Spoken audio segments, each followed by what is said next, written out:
24 minutes before the hour, we'll come right back at Home with Jim Henson and the Muppets.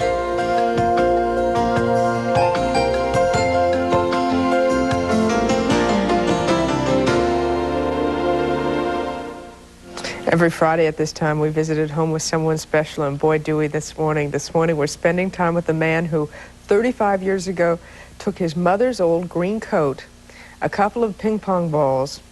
This is sacrilege saying this, and turned them into, yes, Kermit the Frog. And now Jim Henson is the head of a multi-million-dollar entertainment empire. We're at home this morning with the Muppets and the man behind them, Jim Henson.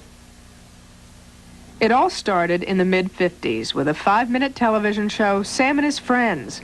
No one quite remembers what happened to Sam, but one of his friends, Kermit, skyrocketed to international stardom. Today, Henson believes he's the father of about 300 different Muppets, for whom all the world is a stage. Big Bird and his pals are celebrating 20 years on Sesame Street, now seen in 84 countries. The Muppet Show brought Jim Henson's creations to 100 countries, and 235 million viewers were enthralled by one of the greatest love stories ever told. And Kermit was not the only male to fall under Miss Piggy's hypnotic spell. Good morning. Yes? Could I see you later? Of course. Thank you. Happily. Don't tell Kermit. Henson has produced nearly 40 movies, series, and television specials. The latest, The Jim Henson Hour, had its premiere last Friday. And this year, in shopping malls all across the country, children can learn about traffic safety from their favorite Muppet friends.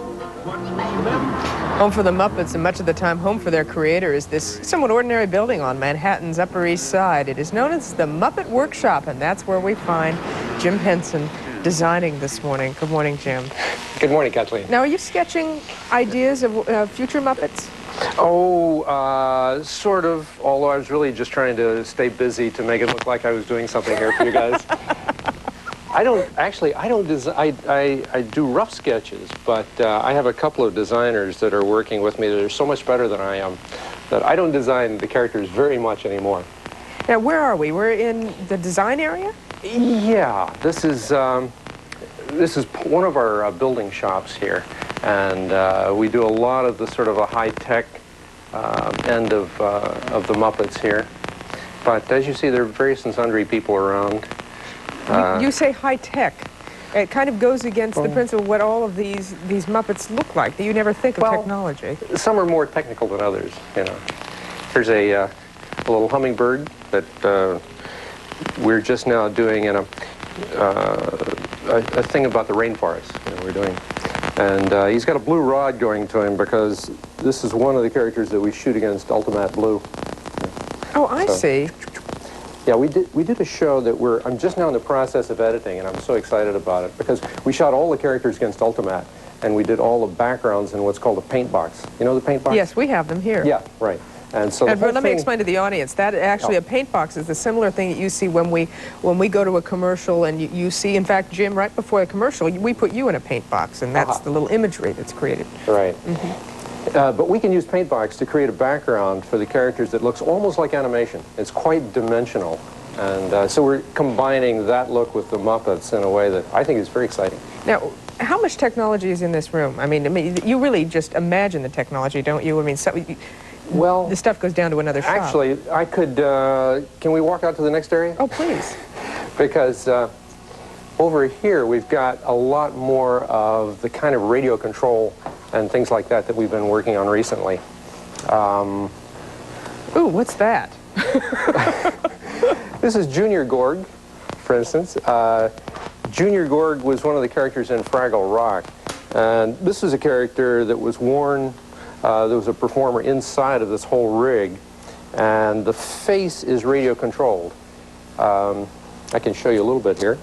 You can just pull off the back of this guy. So here you get to see the guts, okay? And you can see how this is a helmet that the performer is wearing, and the eyes are radio controlled with a little rig here, bing, bing, bing, like that. This does the mouth, and so we'd have a second puppeteer, Richard Hunt, in the case of Junior Gorg, and Richard would be doing the voice and the face, and he'd be off on the side of the set, you see. And there'd be another performer, often Rob Mills, and he was inside. And one of the interesting things about this is the fact that one of the problems of wearing these big characters is that you don't have good vision when you're inside. You can imagine trying to see outside of this thing, you know, see through here. And so what we've designed, there's a little tiny camera. This is a video camera right in here, okay? And it's actually looking out the eyeball of the character, and it pipes down to a monitor, and the monitor is right in front of this performer's eye. You can hardly see it. It's right up in here. You know, I feel like you're giving the magic away. That's just me. That's true. These are all the secrets. Yes. So giving all the magic away. But it's fascinating because you're inside and you're walking around really seeing your vision like a small television set inside there. Is Ralph around there? Where's Ralph? Ralph, oh yes, he's right over here. Hi, Ralph. Now, Ralph is somebody that's, if that's high-tech, this is really low-tech, see? There we go. Good morning, Kathleen. Ralph, I can't take this, Jim. This is a little too much for me. What's that? Oh, Ralph, What do you mean? Well, you know, I'm low-tech. You know, they just store me in a box, you know, and that's it, you know. You must, Jim Henson spends an awful lot of time now on all this high-tech technology. Ralph, are you kind of, jealous by the fact that you're the one who made this guy, you and Kermit, now he's off doing all these big high-fangled things? You got it. You got it. That's I'm sorry, this is my close-up over here. You got it. This is the way, I was the one that was here first.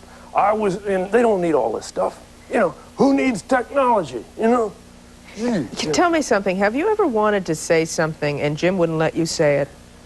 Is there anything you've ever wanted to say on national television that Jim wouldn't let you say? Well, let's see.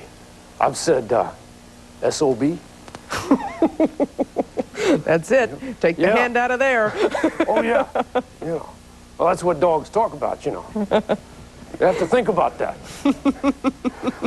How's Sesame Street doing, by the way?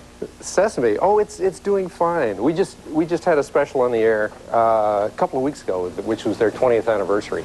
Can you believe that, 20 years? Does it surprise you? It's really amazing. It's been a wonderful show to be part of.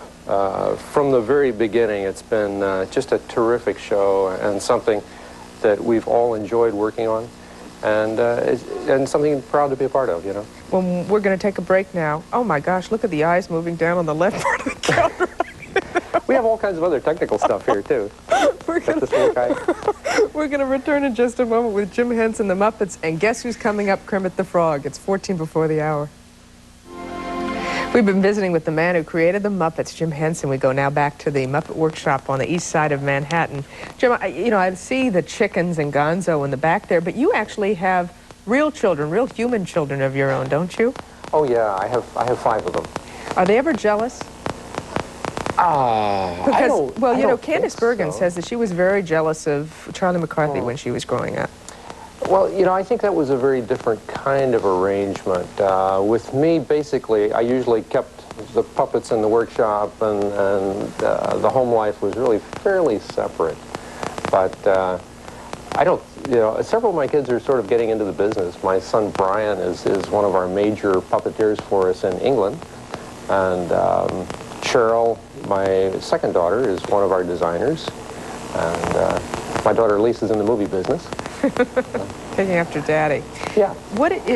Are those real hero sandwiches? Are you eating those this early in the morning? No. This is one of the kinds of things the workshop does here. These are they're sort of talking hero sandwiches. Good morning, Kathleen. Where did you come up with this idea, Jim?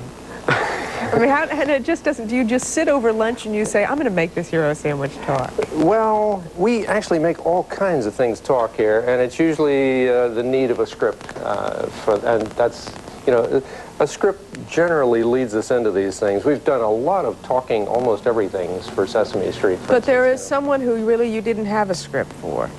Someone who meant an awful lot in your lifetime, and I know he's somewhere around there this morning. He is indeed. I understand that Kermit got up specially for me this morning. Miss Piggy hasn't been around. He must be desperate. No. But Jim Henson, good morning, Kermit. Oh, hi there, Kathleen. How are you? I am fine. How are you? Fine, thank you. Now tell me something. I gave Ralph the opportunity. Is there anything you wanted to say on national television that Jim would edit out that you really wanted to get on? This is live, huh? That's right. I don't really think so. You know, I mean, it's sort of like I say what I want, and I say I don't have any problems with that. You know. Now, is it true? You've got to get some things on the record for me. Is this where you were born, Kermit? No. No, actually, I was born in the swamp. Really? Yeah. Now, you know, there are a lot of rumors of the fact that Jim actually took his mother's coat, and that's how I... Oh. Well, that's the alternate theory of creation, you see. And in the alternate theory of creation, the eyes were ping pong balls. But, you know, if that were true, could I really be able to see? Now, Miss Piggy, where has she been? Miss Piggy, well, actually, she's been out in Hollywood, and she's been making this special called Miss Piggy's Hollywood. It's running as part of our new show. And you know, she's out there, she's trying to get a development deal with movies. A development deal? Yeah, it's a development deal to develop developments, actually. Does she miss you? Is she calling you all the time? Well, she calls every now and then. Yeah. But, you know, that's stuff that's sort of personal between us. Now, is this new special keeping you busy? Oh, yeah. Yeah. I'm working my little tail off, actually, you know. Tail, I thought you did that a long time when you're not a pollywog anymore. Oh, that's true. Oh, yes, the pollywog tail drop-off theory. That's, yes, that's part of growing up for a frog, you know. Well, thank you so much for joining us this morning. I really appreciate it, Kermit. Oh, listen, well, it's been a pleasure. I like getting up at before dawn. Jim, over the years, I've got to think that Kermit was your favorite because everyone talks about their favorite Sesame Street character. And for you, is Kermit your favorite, Jim? Well, more or less. He's the character that I've done the longest because he did start some 33, 34 years ago. And so he's the oldest character that I've been doing. And it's interesting. Things have gotten very high-tech, you know, in some ways. And he's still probably the simplest puppet that I'm operating. And but simple is still okay, you know.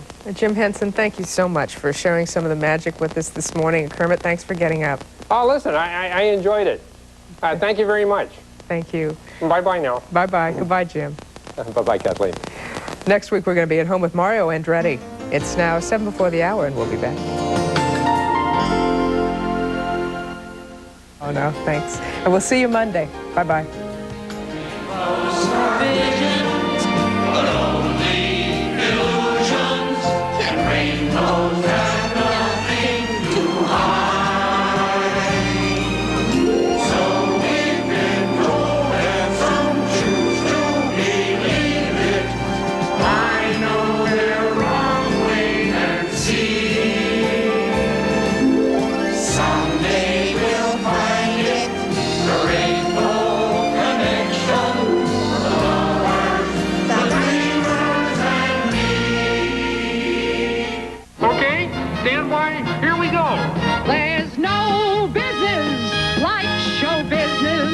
Like no business I know. Everything about it is appealing. Everything the traffic will allow. Nowhere could you get that happy feeling when you are stealing that extra bow.